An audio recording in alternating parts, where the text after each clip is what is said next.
Assalamualaikum warahmatullahi wabarakatuh. Pada video kali ini saya akan mempresentasikan mengenai tugas besar EAS mata kuliah Matematika Diskrit. Perkenalkan, nama saya Nasrul Wahid Sulaiman dengan NIM 2415240019 kelas 2A TI 4. Oke, langsung saja ke latar belakang. Untuk latar belakang, konteksnya yaitu pembangunan masif di Subang 2025 ini menyebabkan lonjakan kendaraan berat di koridor Ciater Pamanukan yang semakin sangat banyak ya secara trafiknya. Terus akar masalahnya secara infrastruktur yaitu tidak adanya desain untuk tonase berlebih ya guys ya. Jadi jalan di Subang tidak didesain untuk menahan tonase berlebih. Dan secara regulasinya kurangnya pengawasan tonase terhadap truk-truk yang melewati jalan di Kabupaten Subang, terutama di koridor Ciater Pamanukan. Dampaknya yaitu menyebabkan kerusakan infrastruktur vital dan kemacetan mengalami kemacetan yang bisa menyebabkan bahaya atau terjadinya kecelakaan. Tujuan pemodelan FOL ini yaitu membangun knowledge base yang memetakan hubungan sebab akibat antara jenis kendaraan, kondisi jalan, dan kebijakan. Yang kedua, untuk menguji validasi argumen kebijakan, misalnya apakah jalan X harus ditutup menggunakan inferensi logik. Yang ketiga, menghasilkan rekomendasi kebijakan yang berbasis pembuktian matematis bukan asumsi semesta. Kemudian selanjutnya, berikut adalah struktur knowledge base-nya. Pertama, predikat utamanya yaitu jalan X sebagai entitas jalan, kondisi X, Y yaitu atribut kondisi jalan. Yang ketiga yaitu melewati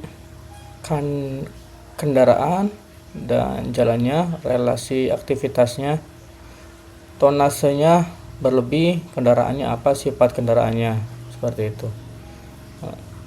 Selanjutnya statistik KB-nya. Dalam tugas besar Matematika Diskrit ini yaitu ada 15 fakta mengenai data jalan Subang dan 8 aturan kausalitas.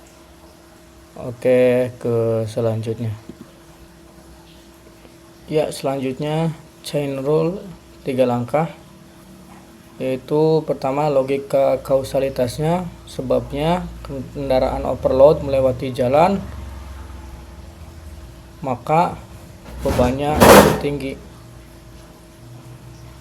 Terus akibat 1, beban tinggi ditambah jalan rusak, maka kerusakan kritis, akan terjadi kerusakan kritis. Akibat 2 yaitu solusinya, kerusakan kritis maka wajib mengalihkan rute. Berikut juga untuk implementasi prolognya. Rekomendasi X yaitu jalannya ya, alihkan jika kondisinya kerusakan kritis, si jalan tersebut mengalami kerusakan kritis, maka direkomendasikan untuk dialihkan. Kerusakan kritis itu dicarinya apa, diidentifikasinya dari mana sih? Yaitu pertama dari bebannya tinggi dan kondisinya rusak berat. Beban tinggi juga diambil dari mana? Yaitu melewati atau kendaraan dan melewati jalan mana beserta tonasenya berlebih, seperti itu.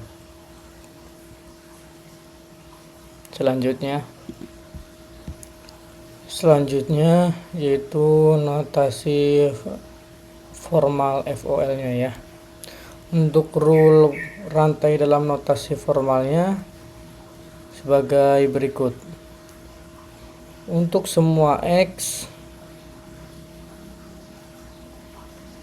kerusakan kritis berikut adalah notasi formal FOL-nya ya. Untuk rule rantai dalam notasi formal studi kasus ini yaitu untuk semua X jika kerusakan kritis X terus implis kebijakan X, maka alihkan rutenya, disarankan untuk mengalihkan rute. Kemudian definisi kerusakan kritis.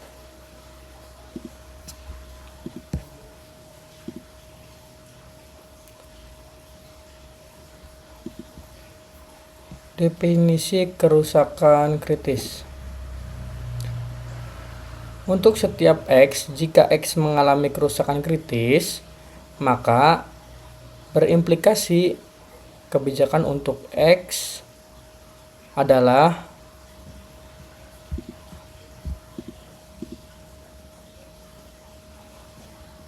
mengalihkan rute, seperti itu. Berikut untuk definisi kerusakan kritis. Untuk setiap X, terdapat suatu K sehingga jika K melewati X dan K mengalami overload serta kondisi X rusak berat, maka X mengalami kerusakan kritis. Seperti itu ya.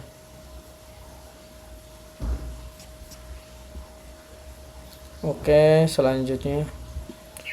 Oke, kemudian kita ke mekanisme unifikasi.